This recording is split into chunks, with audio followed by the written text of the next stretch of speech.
অকারণেই সন্ধেবেলা একটু বেরিয়েছিলাম, আর বাইরে বেরিয়ে দেখি লক্ষ্মী পুজোর আমেজটা কিছুটা এরকম। এবার ফিল করতে পারছি সত্যি পুজো আসছে। আসলে আমি যেখানে থাকি মানে কৃষ্ণনগরের মহোৎসব কিন্তু হলো জগদ্ধাত্রী পুজো, তাই আমরা 365 দিন ওয়েট করে থাকি কবে জগদ্ধাত্রী পুজোর ওই 2টো দিন আসবে। তাই দুর্গাপুজোর পর যখন গোটা বাংলার গোটা কলকাতার মানুষের মন খারাপ হয়ে যায় যে পুজো চলে গেল, তখন আমরা কিন্তু দিন গোনা শুরু করি, কারণ জগদ্ধাত্রী পুজো আসছে। তাছাড়াও আমার এই শহরে কিন্তু তোমরা কোনো পুজোই ফিল করতে পারবে না যে এটা দুর্গা বা কালী পুজোর মতো পুজো না, এটা জাস্ট লক্ষ্মী পুজো, সরস্বতী পুজো বা বিশ্বকর্মা পুজো।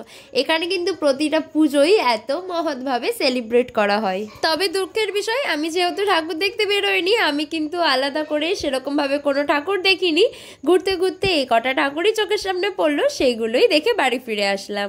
দেখা হচ্ছে নেক্সট ব্লগে। টাটা।